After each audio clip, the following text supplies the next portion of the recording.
Hi, this is Bill Walton from Bill Walton Sales Training. Thank you so much for joining me on this program today. I bring to you the social selling transformation, credible ways to initiate and build relationships on LinkedIn.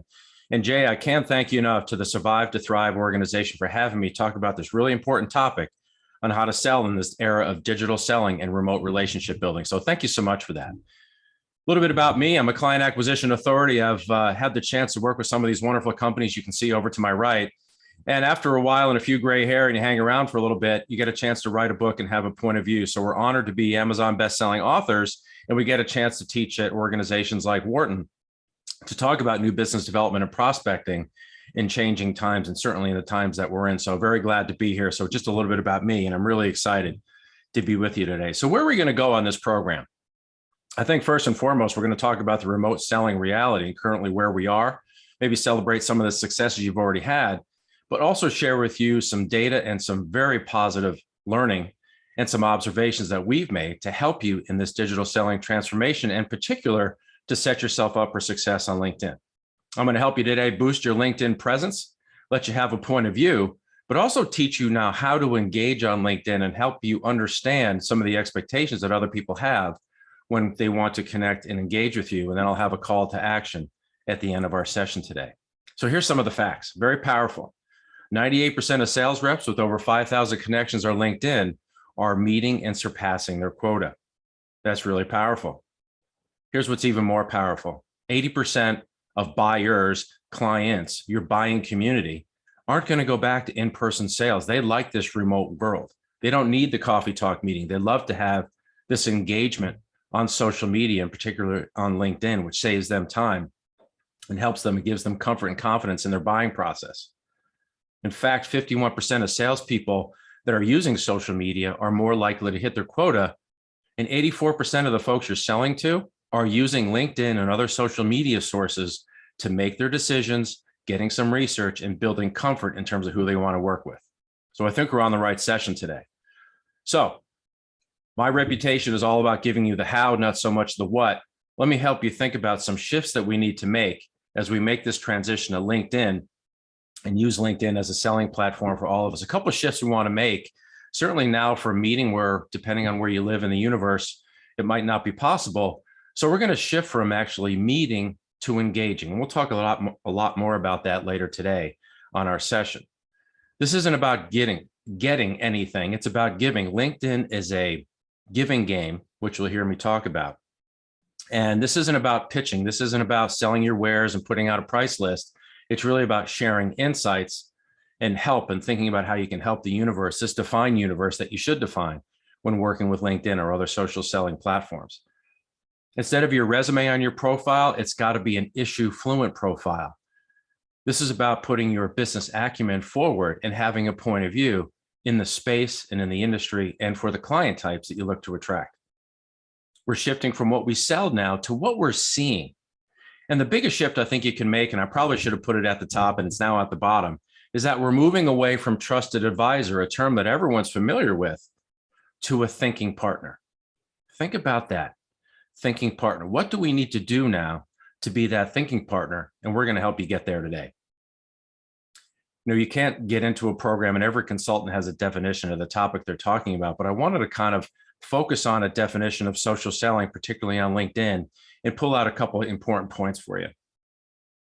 Let me read this to you, but I'm going to emphasize some points that I think are critical for our conversation today. Social selling on LinkedIn is a giving game, period.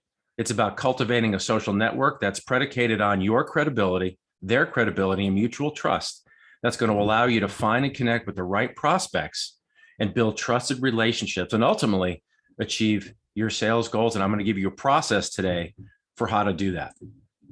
I think of a dear friend of mine, one of our coaches in our network called John Orvos. I've known him for 20 years. He's my mentor. He wrote a book called The Four Faces of Sales.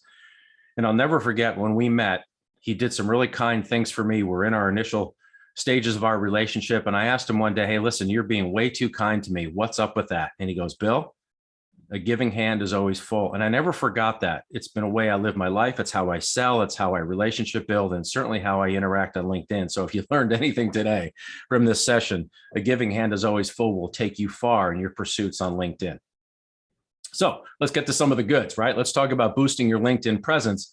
And this is really important. I'm going to give you this list here. So if you had a pen, or if you got a little notebook handy, this is the important points you want to take now, because we're going to help you build a presence on LinkedIn. And there's a great link here. As you can see it on the screen, there's an ultimate cheat sheet that an organization had created that I just really love. But I want to walk you through some of these component points now so you can help build a great profile. And I guess the theme here for profiles is you really want that to be a mirror to your ideal client or your center of influence contact, whether it be a client type, CPA, a luxury real estate broker, whoever that COI is in the universe you're trying to tap into.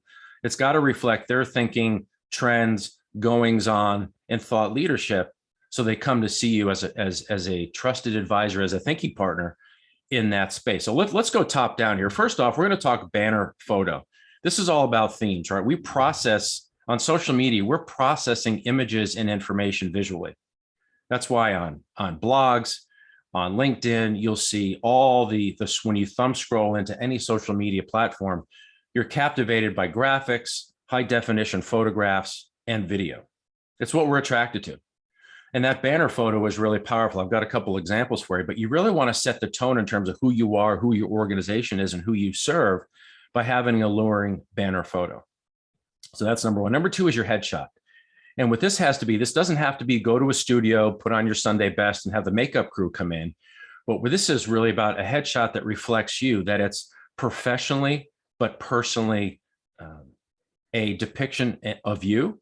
It's not a crapped out picture of you at a backyard barbecue or a wedding, but it's a picture that kind of represents who you are and who you represent and who you'd like to work with. Name, you want to have your name certainly in title, but you've also got some reign here. Again, being mindful of your organization's compliance policies, you can have a little fun with a headline and title in terms of who you are. If you go to my LinkedIn profile right now, I believe I am a digital selling thought leader, not the president of Bill Walton Sales Training, who's had 32 years of sales experience and now 20 years in wealth management training and coaching. I'm trying to give people a window into who I am and what I'm about, and not just put down vice president or president. That doesn't say enough. You have the chance here now to control what people take away and what they think of your profile and what they think of you. Next is a summary, and this is a short summary, and I've got an example of that. This is about talking about who you are, who you work with, the needs and problems that you address, some of the impact that you're having, again, staying away from financial performance, and some window into the secret sauce or the process you have that's getting that done. Any work product or projects that you can share without betraying any confidences and stepping outside of compliance is always important to include. In experience, I would use relevant keywords, again, within compliance, keywords that you can use that stay away from kind of resume speak around focused, expert, motivated, or passionate, something that speaks to the client types that you're working with that they would find relevant and certainly would find you in any type of search. And then for sure, education, licenses, volunteer work, any recommendations, very powerful. If you haven't asked for a recommendation, if you're allowed to in your compliance policy, I'd go ahead and do that, because people do go through and look at recommendations. We're trying to, I say we, the collective we, to get an understanding of who you are and how other people regard you. So recommendations are really powerful. Let me talk to you a little bit about these banner photos. They really set the tone with a photo of you. You might recognize the person in the top right. We have another organization, sister organization, Ascend Advisors, which is our digital selling platform. And you can see that we've described a little bit about who we are. And then I've got my headshot there, as you can see, yours truly. To the left is Simon Sinek, a marketing thought leader and guru that I love to listen to, love to read. You might have seen many of his TED Talks, but here he's talking about a little bit about optimism. And certainly you can see both pictures, but he's very positive, and the blue really pops. And so that's a very professional image. And that makes me want to learn more about what Simon is up to, because we all want to hear what's next out of Simon's mouth for sure. He's great. And next is another consultant who left the corporate world behind and started her own business. And I just think it's a great photo of who this person is, as well as a description and a question in terms of the work that she's doing as a coach. So again, the banner starts to tell a story, and you want to leverage that real estate, again, within compliance and what your organization will allow you to do. So I would invest some time there. Your summary is a little different. Again, I had mentioned that before. Here are the 4 elements that you want to make sure, whether it's 2 paragraphs or 3, right? We don't read anymore, folks, right? We're looking for the film strip. I'm dating myself, right? We're looking for the YouTube video. We're looking for almost the TikTok version of who you are and what you're all about, right? So who you work with, the client types, the problems you're solving, the needs you're addressing, the impact you're having, and maybe why these clients have you involved in their affairs. And then maybe a little hint to your secret sauce and how you're getting it done. Pithy, but powerful. And if you can follow that format, I think you're going to do just fine.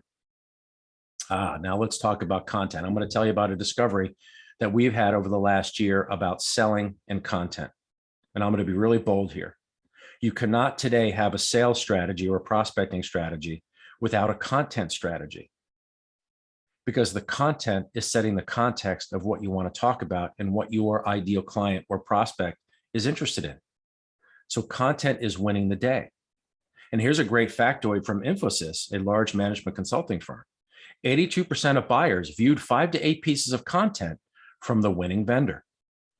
Here you can see some of my activity. With my partner, we are creating LinkedIn Lives, 2 a week, 2 podcasts a week that are up on Spotify and Apple iTunes and 4 others.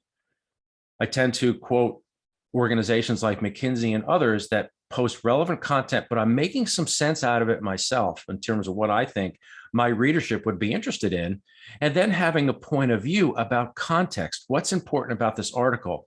I'm providing that importance in that context. Remember, because now in this era of digital selling and remote relationship building, I have to be a thinking partner, particularly on LinkedIn.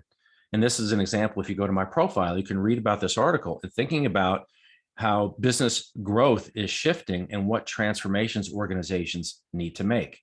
Now, here's what I will also tell you is that I'm not posting this to win the day or to impress anyone. I'm posting it because it's relevant and it's right. This is where you want your genuineness and authenticity to shine, because you're posting because you want to serve your community and support them, and also show that you're learned and you have a point of view and you're dialed in and you're connected. Okay. Here's an interesting tool. You might want to check this out. You can Google it. I've got the link down below. You can see it.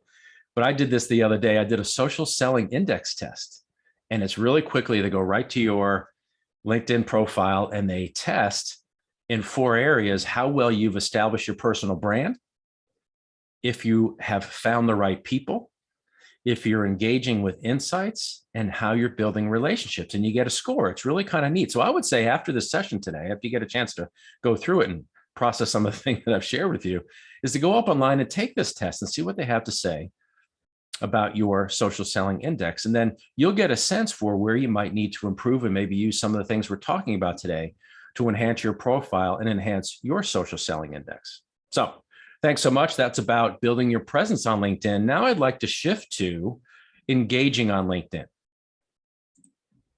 So bear with me. This is, I wouldn't call it an eye chart, but there's a lot of data on this slide. I want to walk you through it because it's all relevant. So I want to introduce you to a process. Yes, every consultant has a process, and here's mine for engaging on LinkedIn. Ready? 3 parts, power of 3. Connect, engage, and meet. This isn't Bill Walton's process because it's cute and tidy and great for this video today. It's a survival strategy. I am one of the first 5,000 members on LinkedIn. I think I joined in 2001, maybe 6 months after it was launched. And I've seen the evolution of the platform. But up until recently, I haven't been successful in using LinkedIn for selling purposes. Sure, relationship building and having connections, but it's been very static until I started thinking about what's the right pace and cadence for you to build trust in someone to drive a different level of engagement. That's not a phone call. That's not an in-person meeting. It's not a meeting at Starbucks or a lunch. It's an engagement around issue relevant topics with context that earn you the right to ask for the meeting and build a relationship in that way. So if I could, I'd love to kind of dive in to each one of these sections, if we could, to talk about each one of these and how you can be successful on LinkedIn. So let's talk about the first one. The first one is connect. This is about understanding your client type or your prospect type segmentation, whether it's an individual or an entity, the industry, the title, the role, getting really specific as possible as you can. And hopefully you want to attract someone who's posting themselves. This is an engagement game on LinkedIn. It's also a giving game. So you want folks that are receptive to and have kind of their pores open to someone who wants to share insights and have a dialogue online. And this is really the link that you're making, and the request is you're tapping into the circles that you operate in. And I'm going to share with you some messaging around how to ask for first connections. The approach, no matter where you are in this process, has got to be respectful and has to be deferential. Because here's what they're thinking. Is this person pitching me? Are they credible? Are there points of interest for me? You all get LinkedIn requests. What do you think when someone asks to connect with you? The first thing you do is you look at two words, view profile, and you'll know in a minute whether you're going to accept or reject. So this initial piece of connecting is about establishing your credibility. And remember, we talked about building your LinkedIn profile. That's why we spend so much energy on that. You have to build that profile up for credibility, trustworthiness, issue fluency, and that you have a point of view and you're respected and you're passionate about your space. So that's connecting. Let's talk about engaging. This is about engaging on ideal clients or prospects' posts. You're sharing trends of interest, like the McKinsey article that I just shared with you. Certainly around a client type or an issue that your individual or entity would find interesting, or is right now is acting as a pebble in their shoe. You want to post new content to your profile, certainly within compliance. And I will tell you that I adjust my profile probably 2 to 3 times a week. Sometimes I change the banner photo. Sometimes I add some accolades that I have forgotten about, or some articles and insights of interest that keep it fresh and keep it contextual. I also check who's viewed my profile to see who's coming to me. And often I use that in reverse to reach out back to them and say, hey, thanks for checking me out. I'd love to build a relationship on LinkedIn. This is what I stand for. And it seems like you stand for the same thing. And then you can then, and only then, suggest an offline conversation, because where they are, the headspace here down on this puff cloud at the bottom of the slide is that this person is credible. They know my space. And you know what? I'm going to respond. It's all about solidifying comfort. And the last is meeting. It's about the coffee talk with context, right? Quick agenda, text the agenda, bring enthusiasm, be interested in them, and earn the right for introductions to their connections, because what they're thinking is, hey, I like this approach. I like how this has been built. You've got something to offer, or this person has something to offer, and I'm intrigued. You've built interest. So here's the point that I'm making. Without the first steps of connect and engage, you're not getting a meeting. And I've broken all those rules. I've tried too fast, too hard to get to that meeting. And without building this other context, it's really hard to do and almost impossible. But it doesn't have to take forever. Let's talk about some other ways that I can help you build engagement. So let's talk about a cadence that I'm hoping that you can dedicate a minimum of 40 minutes a day, because social selling is a daily thing. So how could you use that 40 minutes? I'll give you an example. Well, first off, you want to build your issue fluency in context. 15 minutes reading the latest news. I'm almost embarrassed. I went a week or two without reading the journal. I was at a loss. And I picked up my cadence again, looking at various newsletters and consulting newsletters that come to me in my inbox that I've subscribed to, and any Google alerts that you can set up for your top clients. You want to do that, right? You want to get some context, and weekly too, because the week has a rhythm. Monday is going to be different than Thursday or Friday. So understand that, get a sense and hypothesize what the rhythm of your clients or your consuming public is going to be, so you can get that context and start sharing it accordingly. 5 minutes to craft and publish a post or share an article. I see an article relevance. I immediately look for nuggets, factoids, elements of interest that serve my needs and serve my network's needs. And I find a way to share that. But what I don't do is just post the article and say, hey, thought you'd be interested. I go through it. I read it. I'm looking for the nuggets of importance, not just the clever facts, right? You're looking for what's really salient and seminal to that organization, and you're sharing that. Sharing it, right? Giving hand is always full. You're doing that for the right reason, but also to build your thought leadership. And I follow the 80-20 rule, right? 80% of your posts have got to be about giving back to the community and being a good thought partner. The other 20% is about, positioning your capability in your firm. So if you can follow that 80-20 rule in terms of the content that you post, you'll be okay. Another 10 minutes of this cadence is reaching out to prospects and directing them to a piece of content and asking for their thoughts. One of the things that most salespeople do, particularly in financial services, is they fail to establish or inject inquiry. Ask a question. And I'm going to tell you right now, I have literally seen people buckle at the knees when you've asked them for their coaching or for their advice. And that's what we want to do in the social selling on LinkedIn cadence. I very rarely, if I'm coming at this genuinely and authentically, and I'm asking for someone's advice or insight, and I'm coming from the right headspace on it, I very rarely get shushed away. In the last 10 minutes, anytime you get a first connection, you've got to follow that by a thank you. We run an AI platform for our sister organization, and I have new first connections coming in at really odd hours of the evening. And even when I'm with the family and I see the phone over in the corner vibrating and I see it's a LinkedIn connection, I force myself to send a thank you. It goes very far, and it's really powerful and really important. So you might be saying, gosh, Bill, how do I do this every day? You can do this, right? We're not on trains, planes, and automobiles. And if you are, I know it's less. No phones. The only phone that you're getting is to make sure that your warranty protection is up to date. So no one's really calling us. And your competition is starting to do this. Your competition is learning. I've seen in the last month on LinkedIn, and we're in the fall of 2021, that people are getting more savvy in terms of how they use LinkedIn's capability. People are seeing and harnessing the power of digital selling in this platform, and you can too. So this is the how. How do we do this? I'm going to give you 6 steps. So hang on, buckle in. I'm going to walk you through how to do this. First off, if you're asking, you find someone that you want to connect with and you want to make new connections, celebrate that, but pause yourself. Don't get too giddy, because you want to write a note with every request that said something like this. And I'll give you some simple, this is Walton's feeble attempt at language. You can make yours better. But hey, Tina, we've been coming up in some of the same leadership circles lately, so I thought I'd reach out. I'd be glad for our connection on LinkedIn.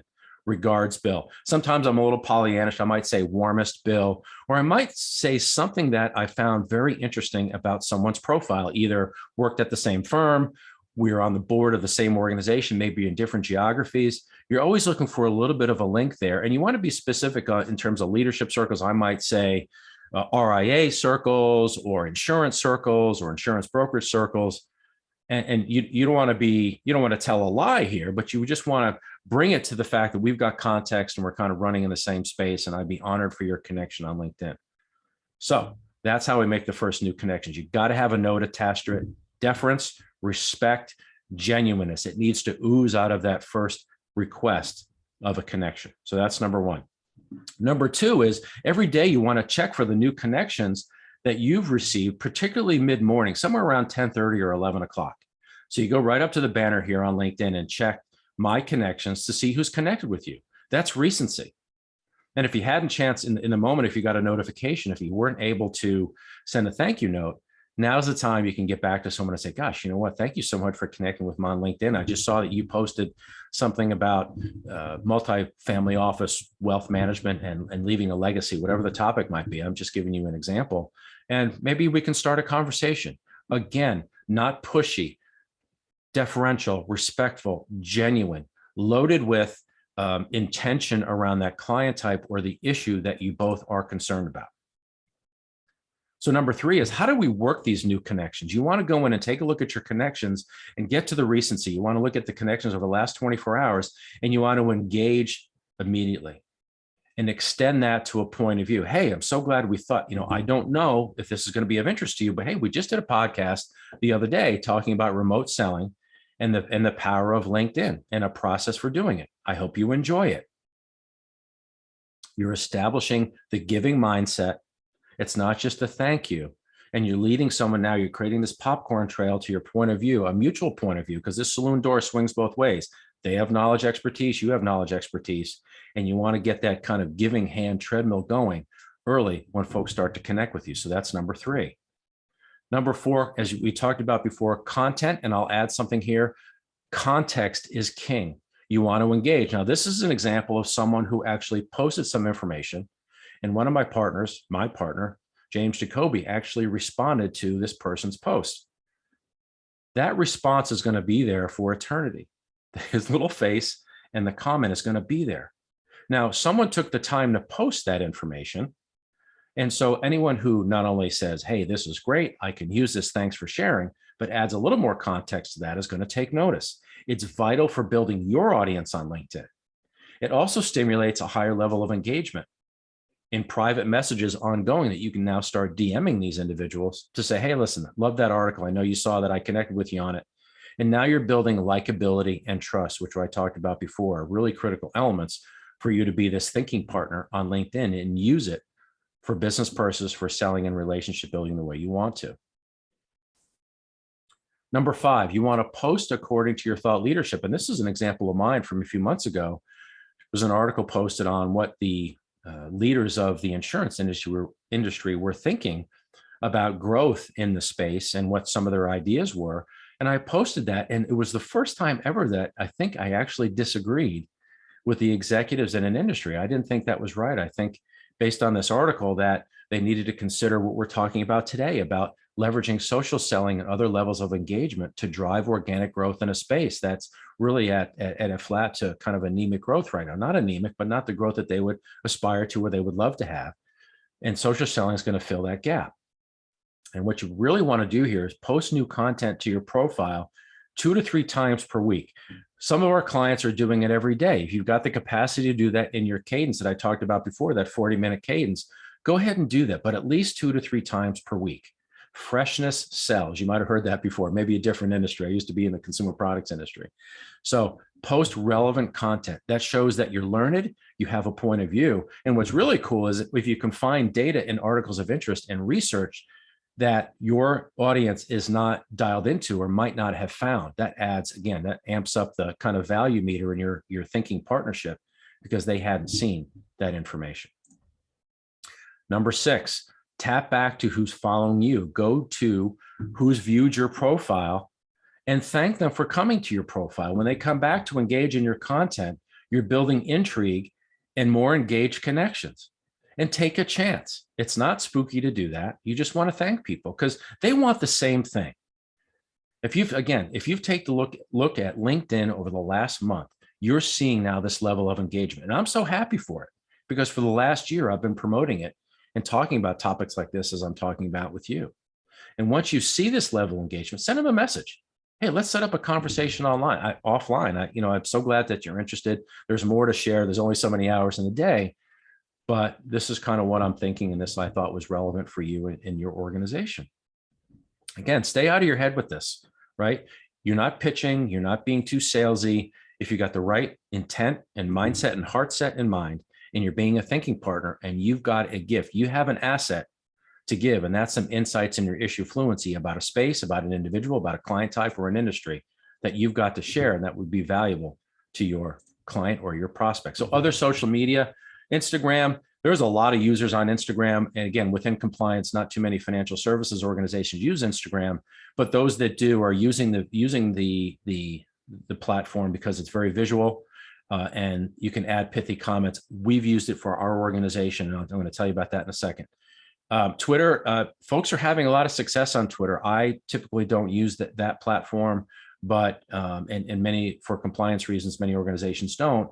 But you can be able to share information and have a point of view. It is a touchstone for social media engagement and optimization for your SEO for your website, and Google picks that up. Facebook, some folks are having success on Facebook. I know realtors, some financial professionals, planners, certainly if they're community minded, they're creating their own page, posting on various pages, and with that link to Instagram, they do get some pickup in terms of their success on Facebook. So and if your organization allows it, I would definitely have a Facebook business page. But again, within compliance, if you can do it, great. So those are just some thoughts and some of the data and what the experts are saying about those other platforms. I want to share with you a success story, just again, in my organization, because I'm allowed to do it. I was on Instagram only because I thought I should be there as just having my name and, parking my imagery in real estate somewhere on social media. And I realized something happened. I started posting pictures and then I started posting more pictures. And then I started posting more interesting pictures. Not too many of me, of course, but some interesting visuals. But then when I started adding pithy comments, coaching points, reflections, perspectives, I got engagement. I never forget, 2 years ago, I got a speaking engagement because of what I was saying about talent and sales talent and challenges. So that's just a little success story, again, around engagement of adding context to content, and having a point of view. So best times on LinkedIn, Twitter, and Instagram. Our focus today is LinkedIn. I call it around the edges, typically before lunch, after lunch, and in the evening for LinkedIn. And typically 10 to 11 seems to be a good time. Believe it or not, there's more pickups on a Sunday evening, believe it or not, as folks are getting ready for their week. So those are some great cadences to think about around LinkedIn. And take a look at LinkedIn at various points around the day to see who's posting what and what the traffic, where the traffic picks up and what you see at various points throughout the day. I would avoid Monday mornings with LinkedIn and also any email marketing, because as we're getting ready to start our week, we're sifting through our email and sifting through our social media for what we need for our job. We're not really engaging and trying to expand our minds. So either you get the thumb scroll over it, or your emails will be deleted because Monday morning is kind of getting ready and there's angst about the week and, oh my gosh, what else do I have to do? So those are just being mindful around your cadence throughout a week on LinkedIn. And hey, Thursday and Friday, one of my favorite days, obviously, because it's closer to the weekend, but the week has context, whether it be in the news, in business, the rhythm cycles of your organization and the organization of the individual or entity you're trying to reach, right? There's more context for you. So those are some great ways to kind of think about using LinkedIn in terms of your timing and the right cadence. And when you could support the time and put aside the time for those 40-minute cadences that we talked about before. So a little bit of data for you to help you be successful on it. So again, I want to be mindful of our time here, but a couple of calls to action I have for you. And thank you so much for being with me on this program. And again, Jay, thanks to you in your organization for having me.